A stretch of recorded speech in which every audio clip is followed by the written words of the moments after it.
Има някаква естествена конкуренция, според мен, между Бойко Борисов и президента Радев за потенциалната любов на Доналд Тръмп и Орбан, за това кой ще застане на реднек позицията и са се абонирали кой първи ще хване Господ за шлифера. Независимо, че не са минали изборите в Съединените щати и така нататък. Резултатът е такъв. Затова имаме сега правителството на ГЕРБ, много мило, нали? Благодарение на тия промени в Конституцията, дет му викаме начално съдебна реформа, и имаме бетонирането на Боби Сарафов за време изпълняващ главен прокурор. Тоест сменихме Гешев абсолютно същия продукт, ма на малко по-високо ниво, защото нали, там нямаше по-ниско ниво, да взеха следващото. И това е. И нещата са по абсолютно същия начин. Така закриха и спецовете. Един може да съсипе, ако знае как да си върши работата, камо ли както бяхме 10-12 души, но ако знаеш как да си вършиш работата, жална и майка. Крайно време да се разбере, че опозиция е начин на управление. Една малка парламентарна група от 12 души е такъв политически трън в задника на корупцията, какъвто не може да си представите. Всъщност можете, ако сте гледали 45-то и 46-то събрание.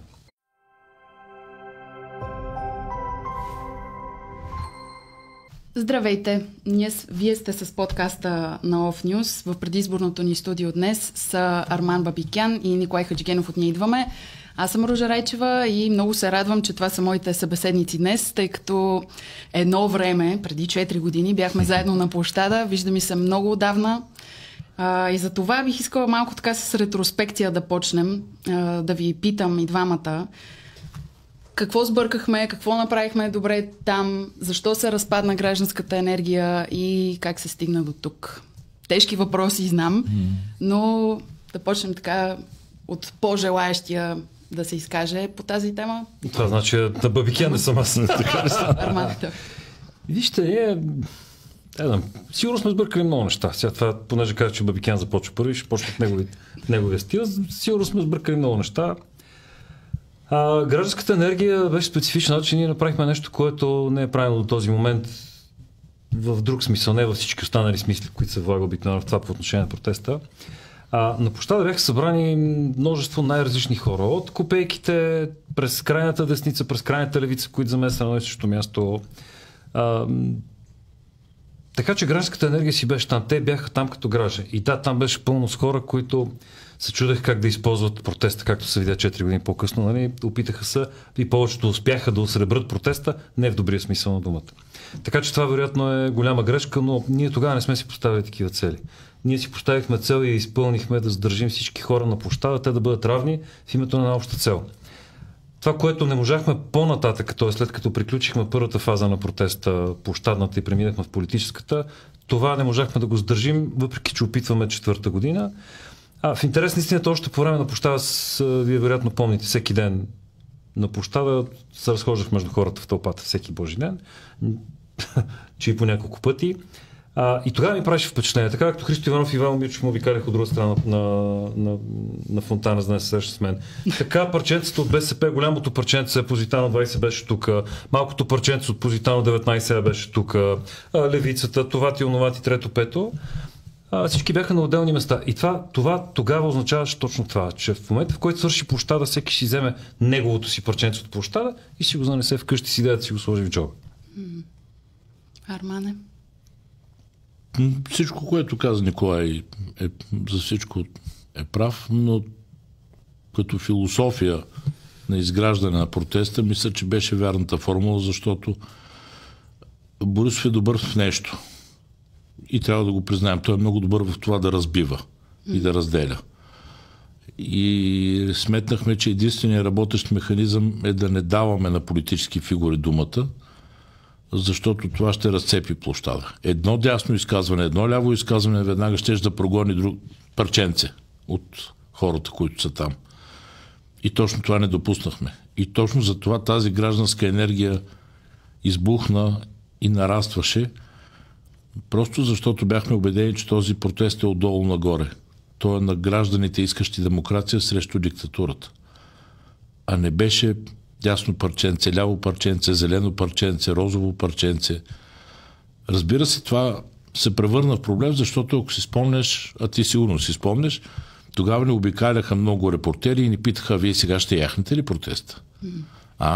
Да не би да го правите, защото искате да си направите, нали, ваш автомобил, да вземете да влезете в парламента и да не вземете пък за властта, не дай Боже. И ние през цялото време казвахме не, защото не беше това нашето желание. Ние не отидохме за това там. Да. И сега, толкова години по-късно, виждайки как това нещо беше употребено и изхвърлено като мръсен парцал, май сбъркахме. Може би е трябвало точно това да направим. Звучи нагло, но може би сбъркахме. А не беше ли точно много силен ход това, че се обединихте с Мая Манолова, човек, който е тотално обратно на вашите възгледи, и така се единихте, тъй като моето впечатление, че вие сте по-скоро десни във възгледите си, да. Тя е по-скоро лява, и това беше точно едно крайно... Чакайте, че се задавих малко. Какъв ход казахте? Аз помня, че вие тогава казахте крива щанга. Аз това го казах една година преди площада, по повод кандидатурата и за кмет на София. Тогава половината ви колеги паднаха от столовете в шатрата. Заедно влязохте в парламента тогава и в 2 поредни народни събрания. Вие казахте нещо, не чух думата, защото се задавих наистина. Какъв ход било това? Казах, че е силен ход, защото се обединяват 2 крайни... Не сте разбрали. Това беше отчаян ход. Защото ние знаехме, че логическата стъпка, знаем как приключи протеста, той успя в много неща. Но, за съжаление, на финала на протеста вече беше кристално ясно, че е нужна втора стъпка да се направи. А тя е влизане в политика. Казвам, че отчаян ход. Защо? Защото преди да се съберем с Мая Манолова, ние обиколихме Има такъв народ, говорихме с Господ Бог, Слави Трифонов лично. Даже част от лакеите му присъстваха там на тази среща. След това говорихме с ДБ, говорихме с ДСБ, говорихме с Зелените. Тоест говорихме с всички опозиционни, демократични тогава, така изглеждаха, формации, всички те казаха не. Поред причини, които можем да анализираме, може би не. Единствената, която каза да, беше Мая Манолова, за съжаление. Отчаян ход, защото реалността е такава. Ние нямаше да успеем дори да съдим на изборите. Сега аз знам, това поне го слушам 4 години, знам какво ще кажа всички, които гледат подкаст, ще кажат, какво по-толкова има се на избори. Да, защото вашата гледна точка се базира на това, ставаш неделя сутринта, като се разпиш, отидеш до съответното училище и гласуваш. А всъщност изборите не са това. Изборите са едно огромно бачка, ние дори нямаше време да съберем подписите. Да. Дори за това нямаше време или възможност. Така че, все пак ние от площада останахме двамата с група съпортери не малко и хора пръснати цяла страна, които ние не познаваме. Участието в избори е огромен труд, прецизен труд, за да могат да се случат нещата. Да, стихийната енергия на протеста, да, я вкарай в парламента. Да, ние го направихме, но за съжаление това беше отчаян ход. И колкото да е абсурдно, вижте колко е иронична съдбата. На фона на това, което се случи, ето, може би следваща грешка. Още тогава трябваше да разберем, че тази група хора, която ние броиме за голяма грешка, идеологически единомишленици, така да го кажа. На протеста с вас? Не, те всички бяха на протеста с нас. Демократични реформаторски. Всички, които изброи Николай, които обиколихме, има нещо меко в тях, което ги кара по-скоро да се навеждат близо до бутуш, отколкото да застават високо до принципите си. На фона на всички, с които говорихме, Мая Манолова се оказа пич. Както обича да казва Слави Трифонов. Да, абсолютно не понасям популизма, левичарските изблици на Мая Манолова. Убийте ни, ние имахме достоинство да кажем, събираме се заедно с Манолова, само за да гласуваме и да изхвърлим правителството на Борисов. След това се разделяме. И го казахме предварително. Заради което най-вероятно загубихме много десни гласове. Но сметнахме, че е честно да го кажем предварително. Mm-hmm. И след това се разделихме. Както чухте, скандали нямаше. Нито тя каза дума срещу нас, нито ние срещу нея. Но това беше заявка, която направихме предварително. И не мамихме хората и да им казваме нито глас за не знам си кой, след което да му се хвърля в скута. По-добре да загубиш тези гласове, но да не лъжеш хората. Защото какво видяхме после? Ние с левицата никога, с Корнелия сме в общо правителство. Нито глас срещу еди кой си. Дадахме и пътищата и дадахме оръжията. Да. Икономиката там. Да. Извинете. Чакайте бе хора, нали? Ние бяхме лоши някакви по едно време. Вие какво направихте сега? Ние поне предупредихме. Интересно и дългата ръка на ДПС също почтеността някак си не се харчи. Изглежда. Да, беше проблем дългата ръка на ДПС преди, а после се поработи с нейна помощ. Сега пак е лоша тази ръка. Това само докато минат изборите. После почва да харесва тази ръка, защото тя е топла ръка, мека, широко обхващаща, хранителна. В тия едри шепи може да събере много манджа. Пък те явно тия реформаторските сили обичат да се хранят обилно, знам ли? За да затворим изобщо тази тема от миналото ви, един последен въпрос. Можеше ли да стане според вас редовни правителства в тези революционни народни събрания, 45-то и 46-то? Защото сякаш висеше на ръба нещо и след това започна тотален хаос. Там имаше, специално говоря за 46-то, когато бяхте на ръба да се разберете точно с Слави Трифонов и Демократична България. Това бяха протестите. 45-то беше това. Значи, в интерес на истината, сега връщайки се назад, не. Защото всички изборени от мен, включително ИТН, аз последната кампания, в която участвахме преди това, бях учтив. Защото Арман казва, ти си политик, трябва да си учтив. Защо не никакво представя? Нито съм политик, нито съм учтив принципно, когато говоря за политик. В рамките на предишната кампания казах, че това го правят заради личен и политически егоизъм. Вярно. Учтиво.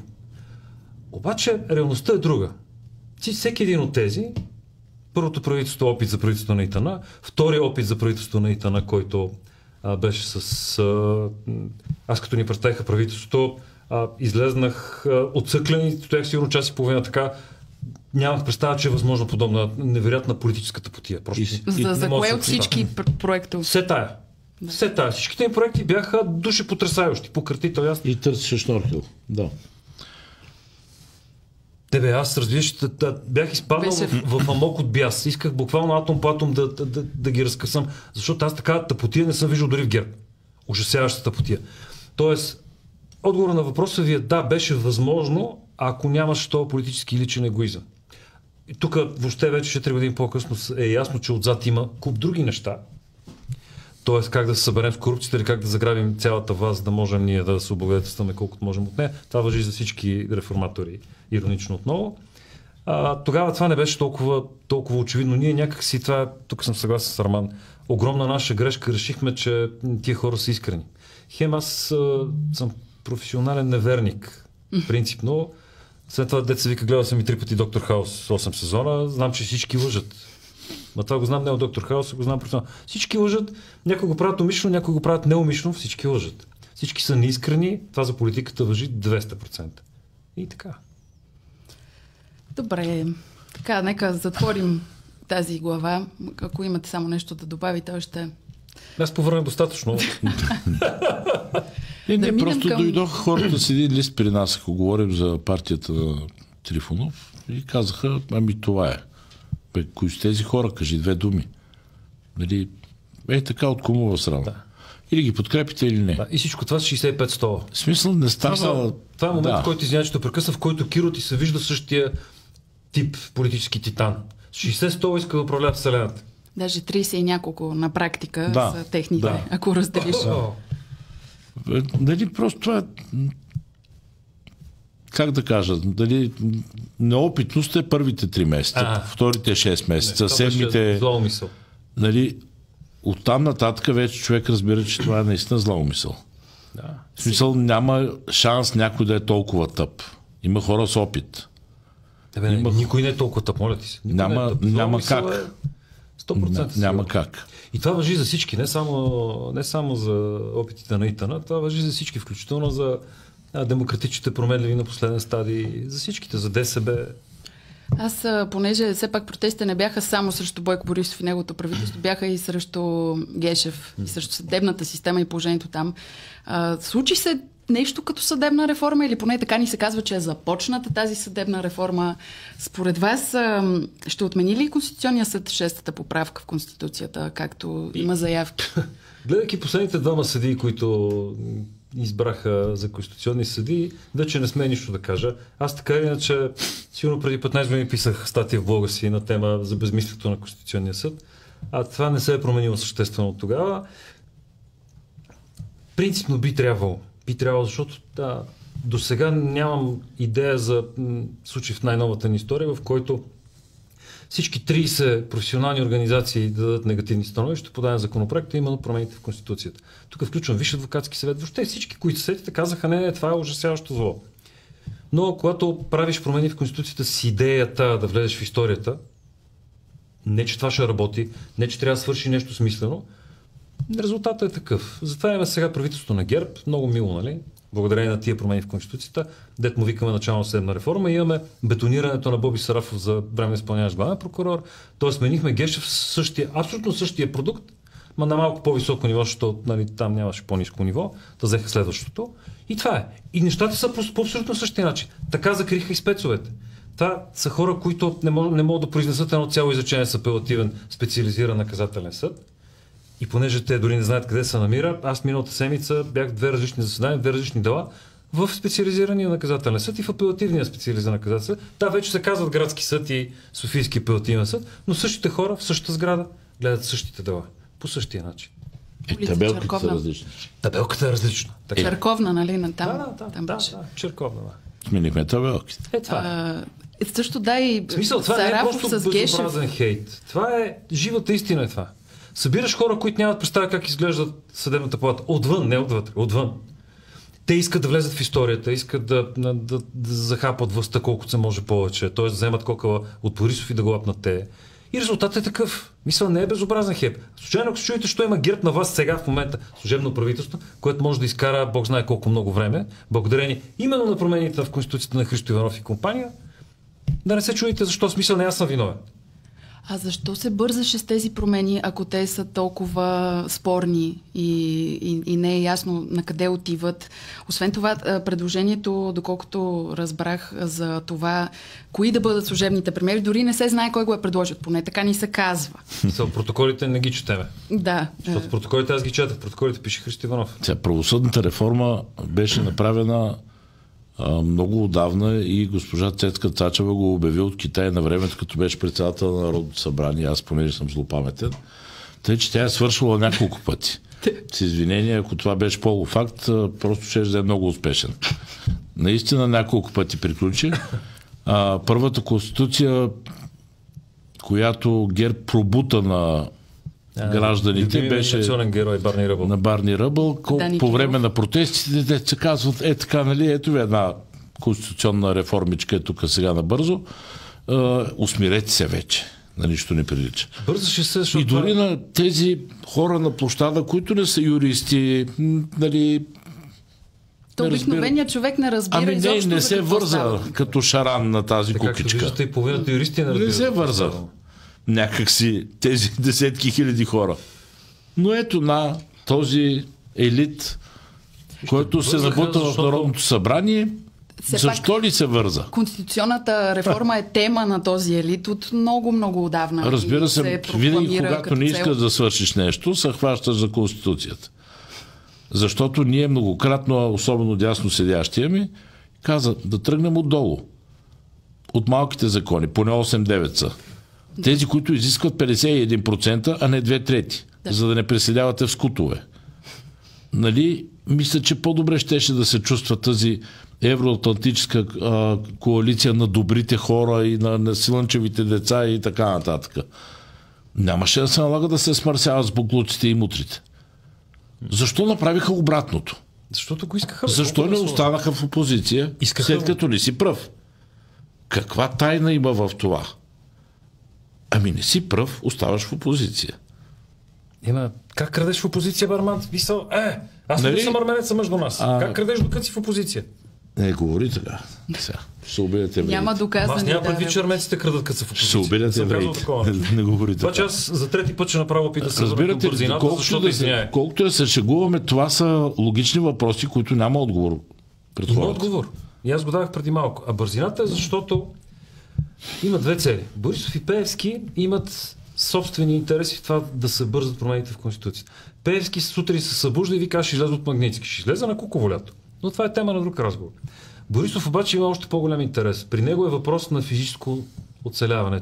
Той сутрин като се събужда, си представя, т.е. събужда се в ужас, потен и смята, че е на горното легло, отдолу спи бай Ставри. Сънят му е съвсем чудесен и правилен. Тоест, причината да се бързате точно това, защото тези промени в Конституцията задържаха съдебната власт, управлението на съдебната власт в правилните ръце, а именно в неговите и на Пеевски. Висше съдебен съвет, аз вече напълно кога му изтече мандата.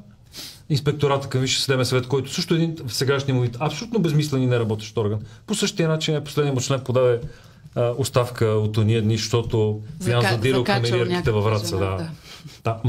Не, напротив, това е илюстративен пример как чудесно работи инспектората на Висше съдебен съвет. Така работи. Аз лично съм подавал жалби многократно до инспектората на Висше съдебен съвет и те, примерно, жали се от следовател и те дават на следовател от квотата на Висше съдебен съвет да решава той също следовател. Давам ви пример въобще как работи това. И сега Гарван вади ли око? Не, нали? За това беше бързината. Не, защото Христо Иванов искаше толкова бързо да влезе в историята. Не. Тези двамата хубавци, Пеевски и Борисов, искаха по собствените цели да постигнат. Единият да оцелее да не се буди под 20 таври, а другият живее с идеята, че се отърват Магнитски. Нито едното ще стане, нито другото, но те си спечелиха отсрочка. Затова беше своя зор. Абонаците се вързаха, защото те пък имаха друг зор. Стана нещо много драматично, което е в друг план. Излизам от конкретиката на парламентарната дейност и ако щете на нормалните политически ходове. Защо беше протеста? Защо възникна? Базата му беше изтикване на едно вертикално управление на монолитна монотеистична власт и жаждата за справедливост. Издъхваха под този бутуш. И това се взриви. На всичкото отгоре те видяха, че това засяга и икономиката, и медицината, и образованието, и какво ли още не. Това беше причината да избухне, да излезе духа от бутилката. Какво получихме после като приоритети? Шенген, еврозона и да вземем да се съберем бързо да се сгушим, защото лошия чичко от север ще ни удари по главата. Сега за лошия чичко от север всички знаем и сме на едно мнение. Тук спор няма. Това е като дъжда. Щом вали, чадър. Окей. Има спор за какъв чадър да бъде. В случая, слава Богу, правилният чадър. Ама хора, ние не излязохме на улицата за това. Тоест, подмяната на приоритетите и слагането на друга цел пред тези, които твърдяха, че са стъпили на гърба на гражданите, на гърба на протеста, макар че ги произведе Радев като служебни министри, никакъв протест не ги е произвеждал, просто се извърши подмяна. Подмяна на приоритетите. И пак говоря на целите. И всъщност хората се съсредоточиха в друга посока и взеха да ги милосват, те децата горките, какво да правят, то друг вариант няма, и вие да бяхте, и вие това щяхте да направите, и всякакви глупости. Той Евроатлантик бе? Да, разбира се.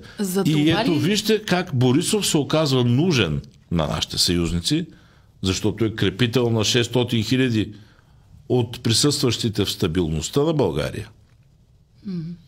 И вижте какви двусмислени думи негово превъзходителство Кенет Мертенс приказва днес по посока на хората засегнати от Магнитски, че те може ли да се поправят някой ден и това този закон. Магнитски, тя била дисциплинираща. Сега това го разчитам по малко по-различен начин. Но това, защото не съм ни политик, ни дипломат. Според мен на посланника на Съединените щати му се иска физически да отиде да им плесне по един шамари на двамата.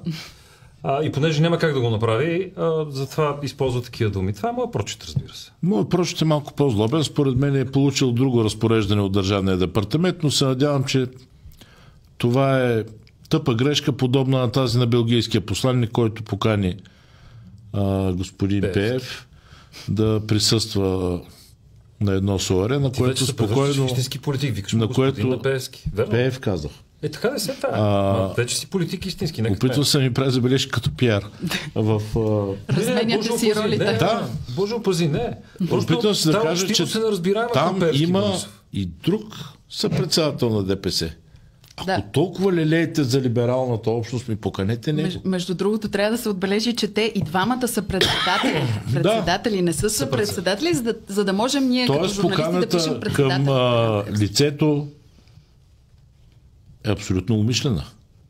Тези хора прекрасно знаят кого канят. Мислите, че това е път към облегчаване на санкциите? Това е безпрецедентно. Не. Това не се е случвало. Това е начин, мисля, че това е начин, по който подмамват господин Пеевски. Да мисли, че е възможно. Че някой мисли да му помогне някога някакси. Да. Които са квадратни и кръгли глупости, взети заедно. Така, той става кооперативен. Точно така. Ще работи с тях, ще слуша.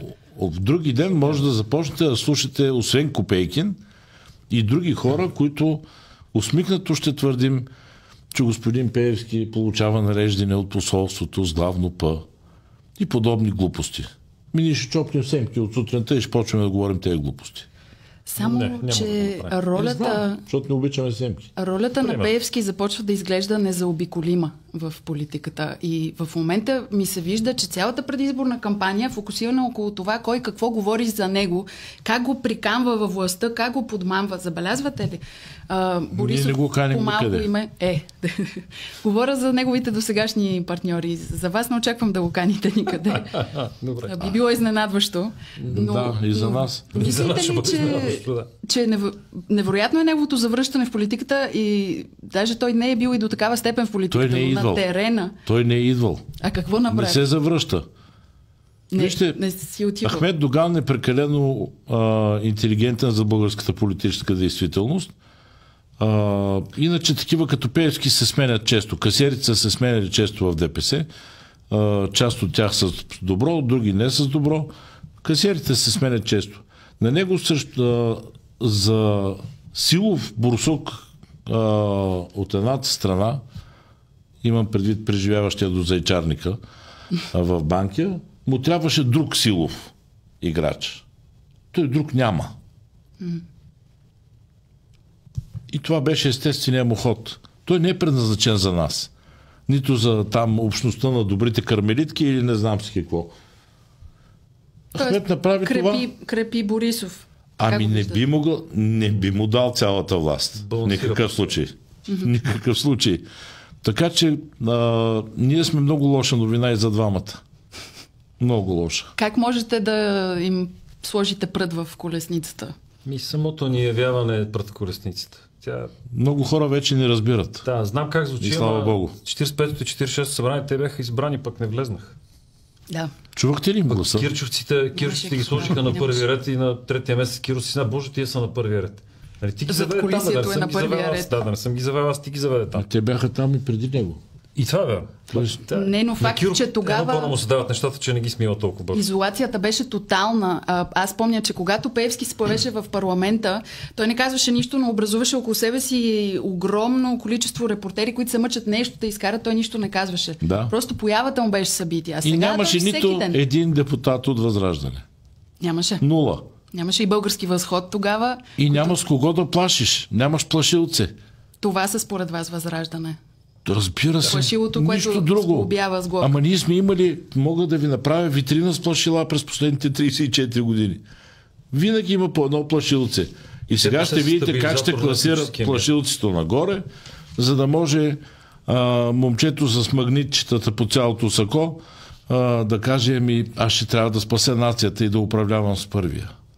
А мислите ли, че все пак тогава българите няма да реагират, защото управление на Борисов и Пеевски само, значи до сега, нали, се понасяше някакси, аз не мога да си обясня все още как, с ППДБ, но ако ги няма тях да ги измиват, както те дават заявка, ППДБ казва, че този път не.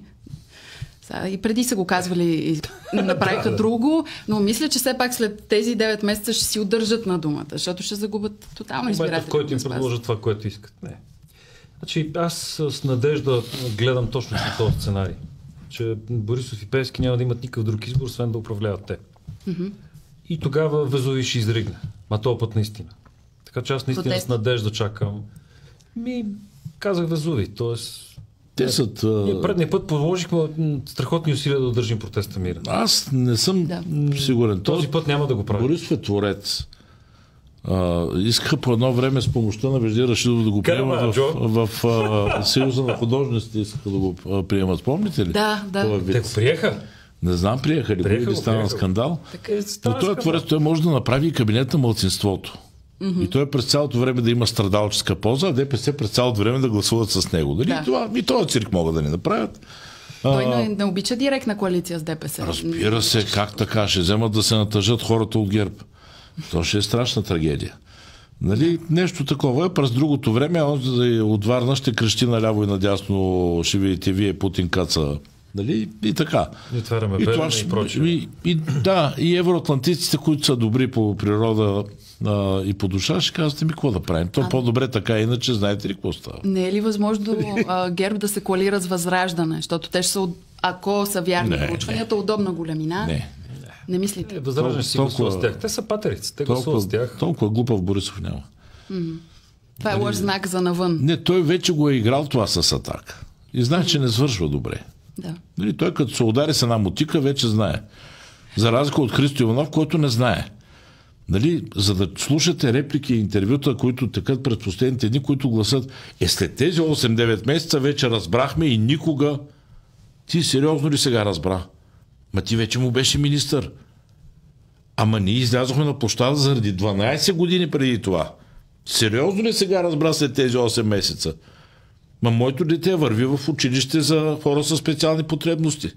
Как сега разбра след тези 8 месеца? Има два варианта. Това е безумие. Или е знаел и надиграва своите ПП партньори, или си е мислил, че ще надиграе Пеевски. И за това се случи този меморандум в последния момент. Накрая надиграха българския народ, който изквича от измамата, която беше произведена срещу него, срещу нас. Това е лъжа. Децата си ги учим. Не лъжи, не кради. Такива прости работи 10 на брой. По повод кради, лъжи, всички тези компромати, които се изливат, вярно, че те излизат от едни не особено приятни източници, които човек може да вземе за чиста монета и разбира се, всичко това трябва да се преценява внимателно, но все пак, какво мислите за всички тези записи, за снимките? Между другото, какво стана с Живко Коцев, този човек? Помните ли каква тема беше допреди няма и месец? Това изчезна. И защо страшно много язви, които се потънаха. Нотариуса, какво стана с нотариуса? Каква тема беше той допреди 2 месеца? Убиха го, но всичко, което изплува покрай него, кръговете, показанията на съдия Цариградска. Замазаха го. Как е възможно това и как хората не протестират? Трябва да се гледа внимателно. Първо през този конкретен сайт, през който излезаха записите. Оттам винаги, само оттам започва да текат службите. Все едно кои. Тоест, източникът е достатъчно достоверен в това отношение. Твърди, че Алексей Петров бил записвал там записите. Аз обаче имам чисто професионален аргумент против. Аз чух и тази версия, че поне влезли тихомълко ми изнесли от архива на Алексей Петров. Сега, ако се вярва на това, съм склонен да смятам, че е така, не да го вярвам, а да смятам, че е така. Той е имал поредното частно звено за извършване на преследване, записи и така. Едно от многото. Да, едно от многото. Но това, което изтече в сайта, беше нещо специфично. Направен риск се нарича веществени доказателства. Беше свален текста по определен начин. Това нито една от частните структури не прави, първо, защото това е огромен ресурс. Дори да имат софтуера, с който се прави, това означава някой да го слуша и да върви буквичка по буквичка. Това са хиляди часове записи. И второ, така работят службите. Тоест, за мен това категорично с СРС-та, съдейки от записите, са записвани поне 2 от присъстващите, поне 2. Така че тук няма нищо неясно.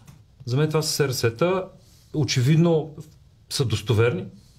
А това, което чувате на записите, що мислите, че са достоверни, как ви се струва? Хората си казват, 3 милиона черна каса. Кое е недостоверно в цялата тази работа? Как да изперем тази черна каса и да направим бяла? Това, между другото, предвид мащабите на черната каса, престъпление в особено големи размери, особено тежък случай. Пране на пари се нарича. Дори не стигам до там как е събрана тази черна каса, която със сигурност е предмет на 100 други престъпления. Някаква реакция от Боби Сараф? Не, нали? Ония ден бяха връчили американците флагче. Те на него са говорили, че той представлява прокуратурата, а прокуратурата била свършила нещо добро. Чуда се какво ли е то. Виж сега, те на времето, като са завладявали Америка, са давали на индианците и стъкли маниста, да. Така че... разбрах. Как не ми хрумна подобно нещо? Да. И питай арменците. Все пак обаче не се ли принизява много риториката и всички тези скутове, мазни кафета? Кой да повиши, госпожо Райчева, тия... Вие го цитирахте... Кой да повиши? Пеевски, Борисов, Киро? Кой да дигна тази риторика от земята? Понеже по-рано казахте защо трябва да съм възпитан, според мен точно заради това. Защото някой като вас, който може да говори... Аз съм като бебе с роза биберон в устата, сравнен с всичките тия. Освен това, аз съм невъзпитан. Да, аз съм невъзпитан или бих искал да бъда невъзпитан, когато... Това, между другото, го читам като лична грешка. Когато казах в предишната кампания, че е политически личен егоизъм, трябваше да им кажа, пичове, те отиват там, за да крадат. Така трябваше да го кажа. И това го читам като собствена грешка. И затова сега мразя себе си, че бях учтив и се опитах да бъда истински политик, което никога не е било. Моето няма и да бъде. Защото това трябваше да се каже точно по този начин. Те не искат да направят коалиция с нас предизборна, защото искат властта за себе си. Защо искат властта за себе си? Защото така ще крадат. Така трябваше да го кажа тогава. Сега вече и да го кажа няма никакъв смисъл, защото това го видяха и незрящите. Но това е личен упрек. Истината е, че с нас има доста лекари, има още юристи. Има инженери в листите ни, има млади хора, които са друго поколение на практика. 30-35 годишни. Изключително смислени и качествени хора, които дойдоха и застанаха до рамената ни. Не зад нас, а до нас. Да. И ние наистина, както и миналия път направихме, влизаме с 30 на 40 готови законопроекта в Народното събрание. И тази масова грешка, която допускат тези момчета с магнитчетата по ревера, е, че ние просто умеем да хвърляме яйца и домати. Голяма грешка. Умеем. Да, това го умеем. Това с яйцата беше откровение за мен. Но когато се хванем да работим в Народното събрание, ние знаем как да го правим. Вие бяхте от най-активните парламентарни групи в тези кратки народни събрания. Да. Ние дори знаем един депутат какво може да прави. Не 11, не 10, не 13. Един. Знаем какво може да прави. Повечето от колегите не са чели какво пише на гърба на депутатската карта. Какво пише? Че са длъжни всички държавни много точно да ти съдействат. Да ти съдействат. Това прозвуча като бивш главен секретар на МВР. Виж какво ми пише на гърба на карта. Това не е по силата на закона. По силата на закона, разбира се. Те не знаят какво да правят. Аз съм виждал 2005-2009 година как Мария Капон съсипва един министър заради крадени фургони от наводнението в Цар Калоян. Съсипва. Влезе в министерството, влезе в счетоводството, опитваха се да я спрат с аргумента, той министъра не е тук. Ама аз не идвам на среща с министъра. Аз идвам в счетоводството. И така 3 часа копиране. И се доказа нарушението. Не е сложно. При здравния министър завоюва лекарството Тоби 300, което струва по 6-7 хиляди на месец за децата, които имат това рядко заболяване и трябва да го ползват. Един може да съсипе, ако знае как да си върши работата, камо ли както бяхме 10 на 12 души, но ако знаеш как да си вършиш работата, жална и майка на министрите и на тези, които си въобразяват, че могат да крадат на посия. Просто знаем как се работи това. Съжалявам за тях. Затова казах, че сме лоша новина. Ако влезете сега в Народното събрание, бихте ли направили пак комисия по ревизията, въпреки че тя се водеше тогава от Манолова? Няма нужда от ревизия. Идея и изпълнение на Манолова си беше изцяло, така че това е нещо, което ние няма да направим. Не, за друго, за последните 10 години, 7 събрания и над 60 временни комисии, има една единствена, която в рамките на 30 работни дни, малко по-малко 3 месеца, свърши работа. И това е комисията в 46-то събрание на нашата парламентарна група, която за СРС-тата. Да, разкри незаконното подслушване на над 3000 български граждани и... Като гледам 3 от тях са в студиото. И побоя зад колоните. Със сигурност, да. Да, ние бяхме в комисията, аз бях председател, Роман беше заместник председател на комисията. Една единствена комисия. Да, знам как звучи самохвална, но е вярно. Защото редовно се намира нечий привърженик в демократично настроен. Гледай, ти какво направи? Това направих. Това направих. И за националната служба. И какво според вас направи властта с 3000 защото законно изпаднаха в истерия, ГЕРБ, ДПС, ДБ, всичките изпаднаха. Президент Радев получи гърчове тогава, защото исках да му взема колите заедно с Таяна Фандъкова. И да, установи се, че началници на отдели в президентството ползват служебни коли на НСО с охрана, което е шок. Тоест въоръжен шофьор, това означава охрана в техни случаи. Защо? Ако искаш да ги ползваш, чудесно плащай, си имаш бюджет самостоятелен. Аз съм против. Искам да питам на кмета на София, защо му кола не НСО шофьор, бе? Няма причина, нали? Дали Терзиев ползва сега такава кола? Представа нямам дали ползва или не. Да, той между другото проекто закона за НСО-то от тогава претърпя множество изменения, включително след последното убийство на пътя, което направиха. И за всеки случай на следващия ден асфалтираха, за да не може да направим експертиза. Аз, понеже вие бяхте писали коментар там, може ли да ни кажете има ли престъпления, така като го гледате отстрани, сега ние не знаеме нито с каква скорост са карали, има ли вече как да разберем? Ясно е, превишена. Но носи ли наказателна отговорност този шофьор заради това? Значи, тежките ПТП-та, това са ПТП-та, при които е причина минимум средна телесна повреда или смърт, както е в случая, винаги са били престъпления. Защото по свят предимно логопеди, биолози, физици и безброя IT-та ми се обадиха, пратиха ми съобщение да ми кажат, че също административно нарушение ПТП-то. Аз гледам тежки ПТП-та, откакто съм адвокат. Също така се запознах някога с Гешев. Той беше заверен в транспортното следствие, за да не пречи на никой. Да, защото там някаква да объркаш, там се правят две експертизи стандартно и да искаш да му объркаш нищо. Нещо човека все пак е милиционер, нали, не е истински юрист. И така. Така че сигурно си има превишена скорост, но факта, че на другия ден асфалтираха улицата е достатъчно. Аз гледах клипове тогава, видях знака стоп, прословутия знак стоп. Сега вероятно има нарушение от другата страна, но знака стоп е сложен на такова място и така беше обърнат, това показаха вашите колеги тогава, че той няма как да бъде видян. Там и много лоша видимост. Няма как да бъде видян. Аз този завой, понеже съм от Варненския многомандатен район, го знам наизуст. Минавал съм стотици пъти. На този завой няма как да видиш този знак, но никога не можеш да влезеш с 140 км, защото трябва да си формен идиот.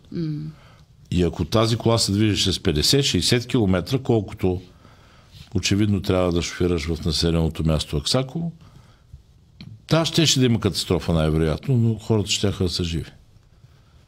Много е лошо, че се случи това и беше използван и политически, но същевременно е толкова страшна ситуация, че няма как да не бъде коментирана. Но все пак... Това, което трябва да коментираме, че НСО от край време се ползват като управление за банкети и орги, както бяха известни едно време като ОБО. Те правят това, нищо смислено не правят. И охраняват много хора, които не би трябвало да охраняват. Да, 46-то събрание, мисля, че бях комисията за контрол на спецслужбите и там настояхме, Радев тогава беше сменил всички шефове на спецслужби, свикахме специално заседание и искахме да разберем защо охраняват Борисов. Че причината е секретна, но аз толкова не съм смял през живота си, буквално ме разплаках. А тия стояха червени като вашия диван, който се вижда там в дъното. Червени, знаете какво да кажете? Изчетаха, нали? На закрито заседание се случва това. Секретно е. Но разбирате, аз пуснах сълза, толкова се смях. Да. Няма да разберем. Аз мога да ви кажа, няма законна причина да бъде охраняван. И това е достатъчно. И това, което бяха посочили като причина, беше смешно. Явно се е чувствал заплашен, така, живота му е под опасност, нещо такова винаги използват. Нали, сега наскоро стана ясно, че Атанасов, Кирил Петков, това беше покрай войната в Украйна, нещо... Това също исках да променя. Бившите премиери се пазят 3 години. Пазете ги 30, ако има защо. Да го пазим само, защото е бил премиер, защо бе? Швейцарският президент ходи на работа с влак. Човек ходи на работа, бе. Това е работа това. Ти не си богоизбран, богопомазан и така нататък. Даже с велосипед май беше. И не с влака, защото той не живее в Женева, но както и да е. Да. Това само у нас е това от байтошово време. Трябва да имаш антураж, защото иначе ще видя, че цар е гол. Да, нали знаете, на сцената другите играят царя. Това е такова театрално правило. Царя не се играе сам.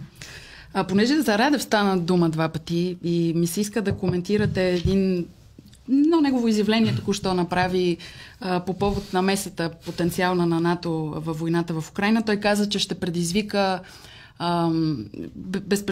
безконтролно ескалиране и ядрен Армагедон. Как разглеждате? Къде е тази намеса на НАТО? И други глупости каза, защото аз го проследих това изказване, и други глупости каза. Явно всички ние не сме разбрали, че всъщност натовски войници не са в подкрепите на Москва. Не са. Защото аз до ден днешен не чух нито на негово изявление по посока Путин. Изтеглете се оттам, смисъл. Да, ако сутрин се събуждаш, пускаш телевизора и виждаш НАТО как са обкръжили Москва, тема на един разговор.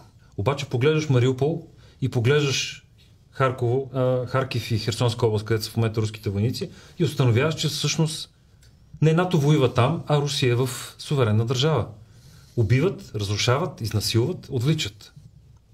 Защо Радев тогава коментира така според вас темата?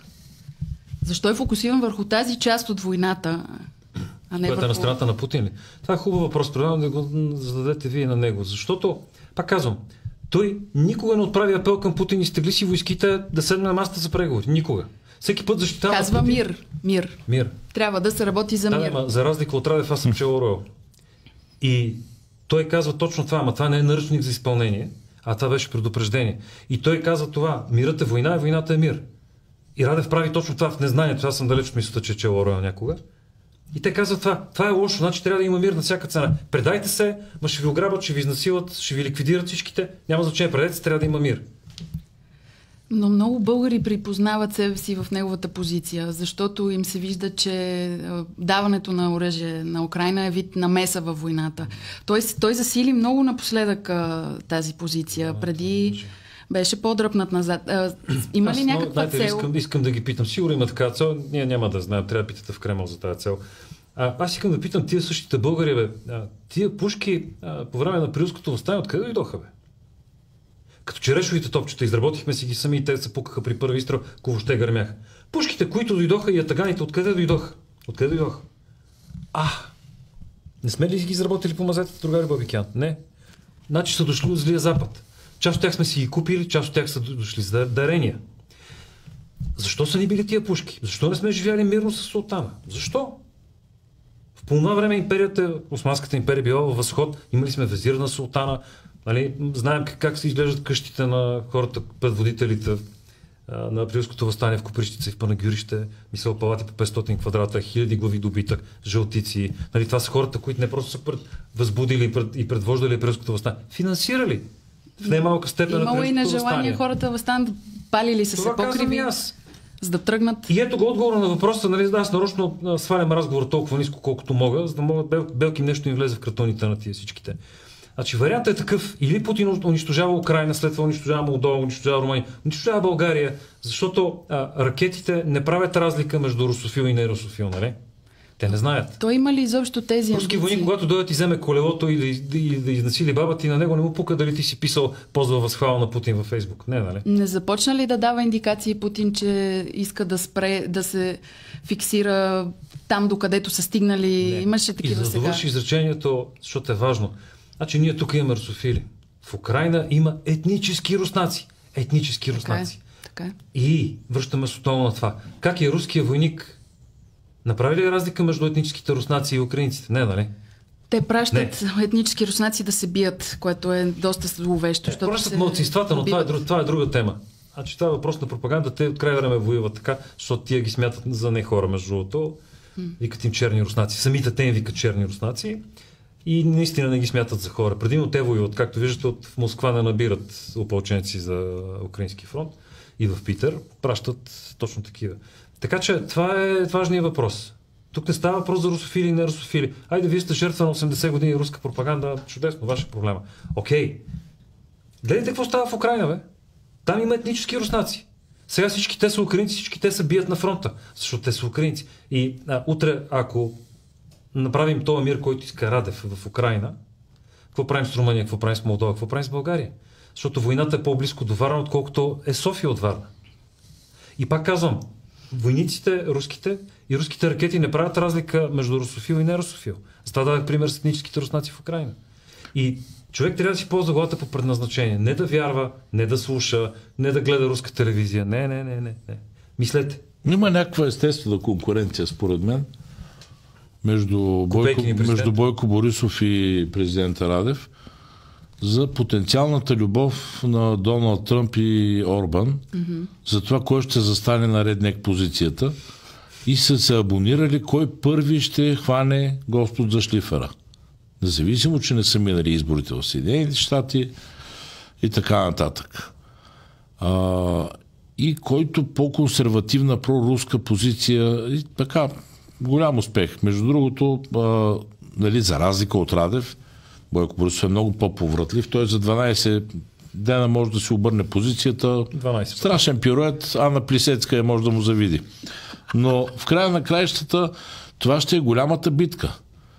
Радев като един истински български президент не може непрекъснато да дава сигнали, че ние за нищо не ставаме и някакви хора, които били държали детски пистолетчета, ако го цитирам правилно, се държали много воинствено. Очаквам българския главнокомандващ да се държи сериозно. Сериозно. И ако ще ми говори за мир, защото някой бил пратил снаряди, защото това било военна продукция, той трябваше да кара селскостопански самолет. И въобще да забрани военните самолети, защото то на нищо не прилича. Трябваше да пръска с делите наляво и надясно и да се приключи този виц. Очевидно не е така. И след като оръжията пазят мира, в случая става въпрос точно за това. И след като на България беше обявена за вражеска държава, не знам защо, очевидно трябва да реагираш като президент. И след като бомбардират район като Одеса, където има 150 хиляди българи, а той ни се отваря устата, би трябвало да има нещо сбъркано. Аз не чух една дума от него за отвлечените български офицери в залива на сълзите, които биват държани от хутите. Ами като си офицер, кажи нещо. Кажи нещо за честта на пагона. За честта на самолета си с извинение. Вдигни си самолета. Той самолета го е приземил отдавна. А не се дръж като руско прокси. Защото е унизително това. Унизително е. Най-малкото. Дръж се поне като български офицер. Може да ти харесва нещо, може да не ти харесва нещо. Да, наистина. Взеха му голяма част от играчките от Народното събрание. Не му харесва това. Но да водиш втора външна политика е ужасно за държавата. Втора, различна външна политика. И да, на хората много им харесва да им говорят за мир. И аз мога да им говоря за мир, за птички, за слънце и за мама. Тези първите думи, дето ги пишат децата на едно листче. Появява ли се мир по тая причина? Не. Очевидно не. Значи варианта е друг. И другото е социален наивитет. Говори си с Путин.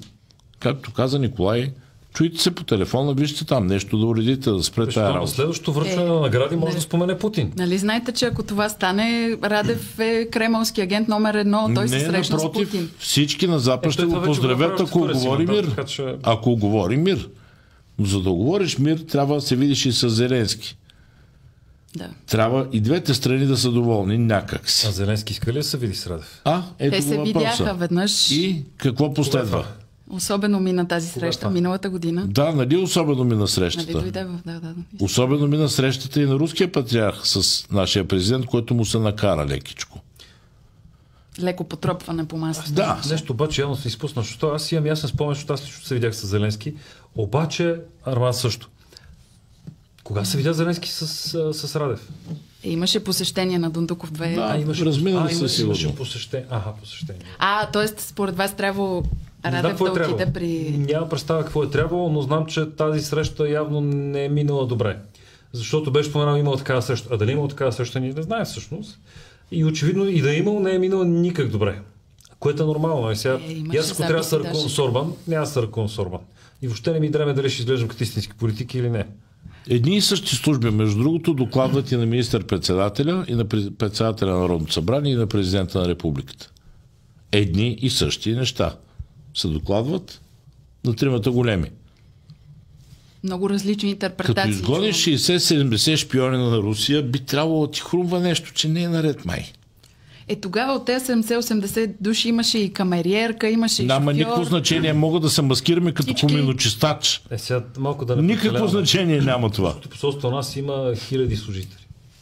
И сега, понеже щатните разузнавачи във всяко посолство, те са явни, това са военното, ще при американското посолство. Това отчетена на вестници знам. Има официален служител на ЦРУ, както имат официален служител на Министерството на правосъдието. Това е нормално. Това е нормално за големите посолства. За руските не сме чували, но понеже те наистина, това е най-голямата шпионска централа на Балканите, със сигурност, може би и в Европа, или поне в Източна Европа със сигурност. Със сигурност и между шпионите има и камериерки. Защото, нали, кой по дяволите нормален човек ще гледа камерирката и ще вика, как ли пак няма да шпиони точно тая?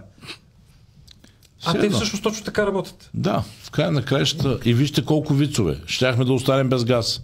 Да замръзнем. Държавата спираше. Къща стана по 3. Скъпо. Ужас. То взе, че стана обратното. Как става този филм? И мога да извадя имената на работодателите от работодателски организации, синдикалистки, които сега са политици и кандидати за кметове. Ако Уестингхаус го продадаха по-евтино, не знам. Представете ли си каква трагедия? Да, защо го продадоха по-евтино, не знам. Вижте колко струва дизела в братска на Русия-Сърбия.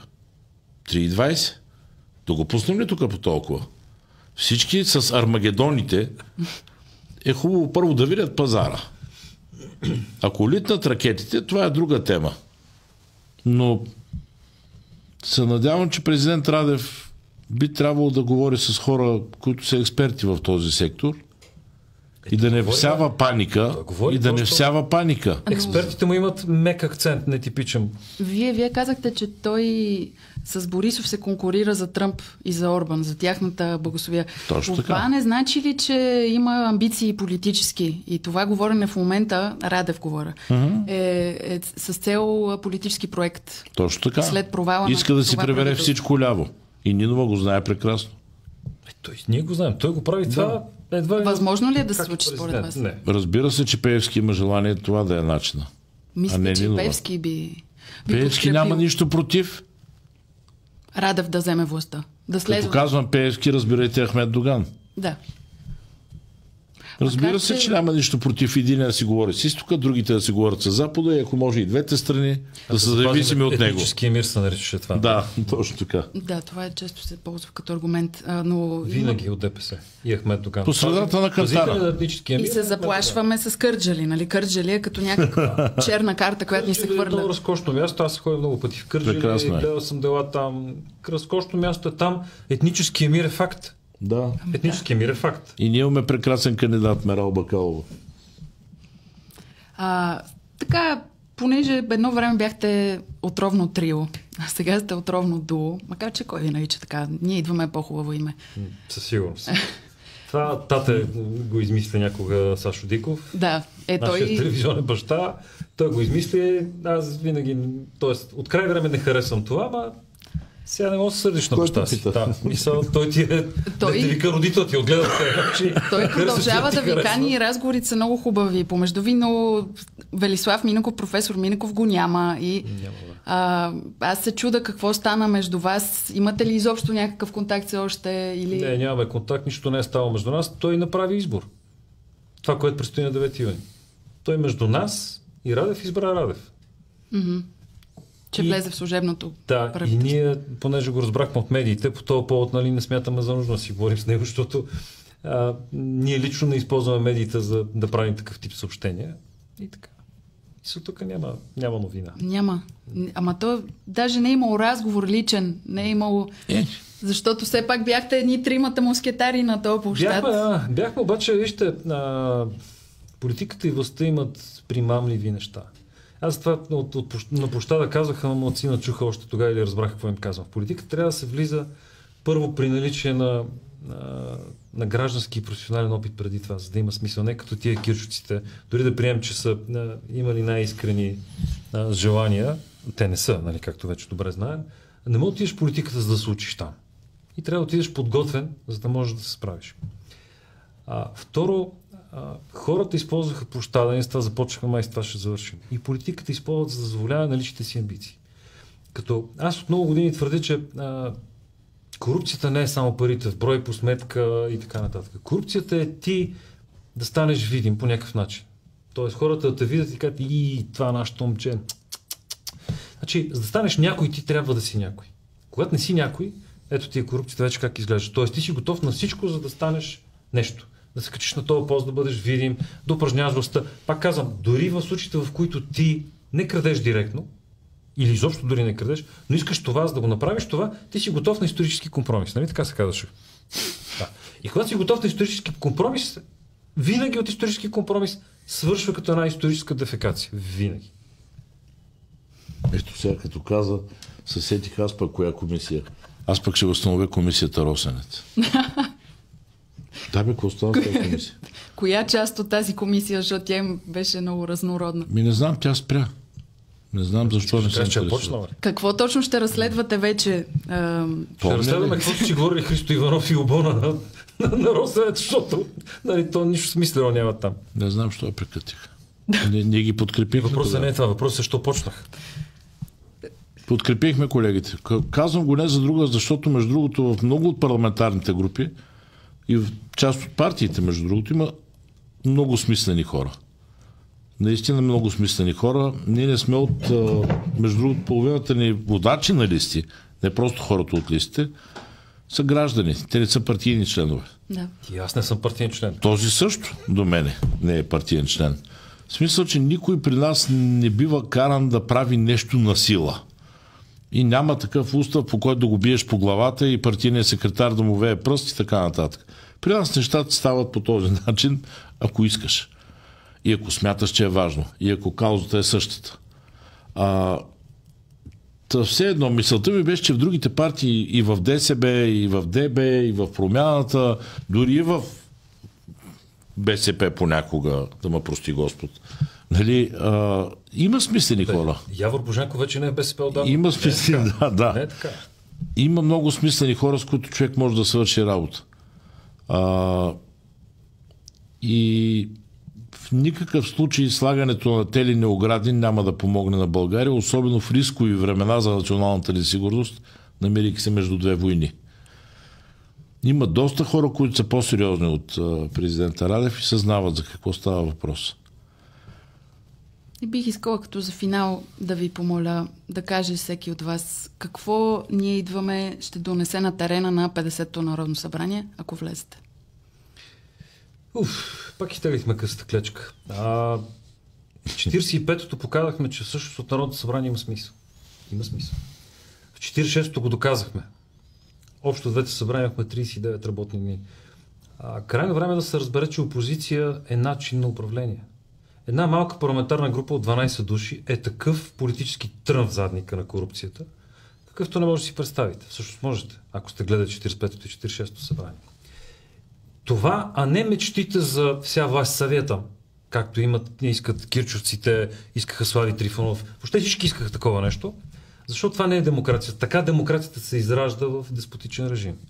Това не трябва да се случва. Това се опита дори Тръмп да го направи, но там демокрацията работеща. У нас демокрацията е нещо крехко, предимно написано на хартия и не точно работещо. Затова опозицията е добър начин да управляваш. Опозицията е добър начин да покажеш, че нещата могат да се случват без да си начело. Не е нужно.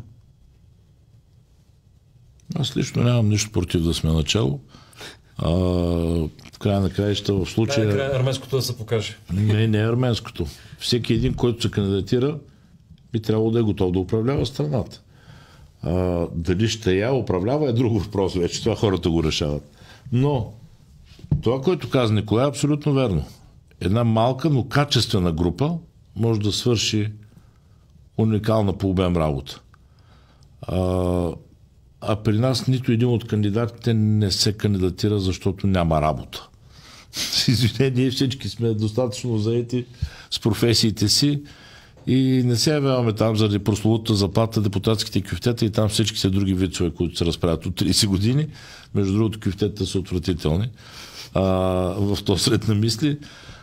Има наистина нужда от хора, които уважават съвестта си и пазят достоинството на хората и не са склонни непременно да се сговорят с някого. Значи никой не искам да бърка думата преговори с цел постигане на напредък по даден законопроект и сговаряне. Едното е диван с кафе, другото е зала с документи и спор. Разбирате ли, хората трябва да са наясно, че да, ние може би сме много бойки, но работим с конкретика, с факти, с данни, а не с общи приказки и лукуми, които ни развиват за какво ли не. То са такива убийствени лъжи, които текат, особено сега преди избори, е царството на лъжите. Страшно е просто. Не знам как ще се събудят на 10 сутринта. Трябва да си мият устите. Трябва да си мият устите. Страшно е, да. Само си представете колко пъти лъгаха миньорите. че цял живот ще копат кюмюр и сега ще им го отложат с още 5 години, с още 10, с още 12. Абе хора, защо ги лъжете? Няма да е така. Защо ги лъжете? Защото им взимат гласовете. Бе. Добре, по дяволите, за едни 10 000 гласа или там колкото са. Това е омерзително, отвратително е. Така ли възпитават децата си? Как да израснат децата тук? Защо ми говорихте за чушки и домати на капитан Андреево и за лаборатория? Половината кокаин на Европа минава оттам. И ми обяснявате, че се биете като лъвове. Ще се разплача. Добре, ама половината държава го знае това. Това не е откритие на ние идваме или на журналистическо разследване. Бога ми, не знам дали има някой, който не го знае. Децата ви мрат набодени в тоалетните на дискотеките. За това става дума. И когато ние казваме лошите думи, това е защото се случват лоши неща. Затова искаме да сложим поне крак във вратата този път, за да могат още хора да застанат до нас и още смели хора да застанат до нас, защото тази битка няма да е кратка. Прекалено дълго ги оставихме да ни тъпчат, за да свърши бързо. Няма да свърши бързо. Арман Бабикян, Николай Хаджигенов, от Ние идваме. Много ви благодаря за този искрен и интересен за мен разговор. Ние благодаря.